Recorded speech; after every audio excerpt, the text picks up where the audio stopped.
වෙලේ දොස්තරලත් කියනවා පුෂ් කියන. මෙහෙම නෙමෙයි පුෂ්. කරන තටමනවා සමහර අම්මලාට මල පහත් පිට වෙයි. එතකොට අර ලේ කලලාවාරික තරලය ඒ ගොඩට තමයි අර ළමයා වැටෙන්නේ. ඉතින් වෛද්‍යවරයා අල්ලගන්න ඕන. කෙලින්ම එළියට විදිනවා ගාලා. කුඩ ඈතට නෙමෙයි ඉතින්.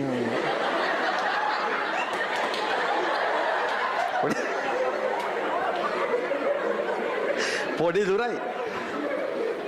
ඈතට යවලා.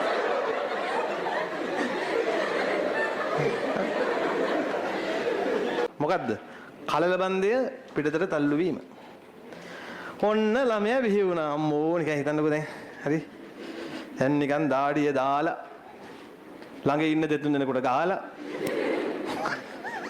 නර්ස් කෙනෙක් ඇඳපල්ලේ වැටිලා දැන් වෙන්න ඕන දේවල් වෙලා කාන්තාව ඉන්නව ඇඳ උඩ.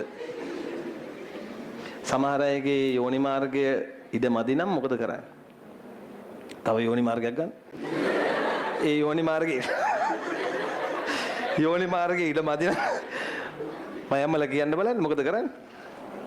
කපනවා මේක කෙලින්ම ඒ වෙලේ යොදන ෂණික කැපුම් කතුරෙන් කෙලින්ම කපනවා චිරිස් ගාලා දෙපාරක් විතර.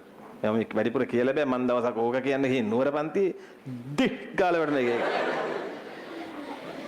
ඒක කියලා මං කිව්වා අයියෝ මේ ගෑනු ළමයි නම් මේ නේ මන් දන්නේ නැහැ මේවා කියනකොට hina හොඳට hina වෙවි හිටු පෙරිමි ළමෙක් අවිනාඩියෙන් ඌ දික් ගාලා වැටෙනවා.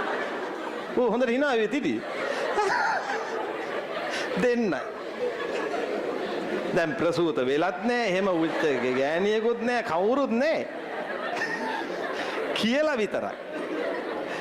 දැන් ඒ ඇත්ත කියන්නේ මේ නුවර මෙහෙත් උනාද මන් දන්නේ නැහැ. කොහොම හරි නුවර පන්ති වුණා උක.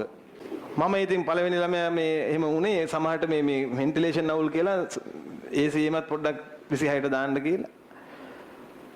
මං හිතුවේ එහෙම කියලා. දෙවෙනි එක දොක් කාලේ වැටිච්චා.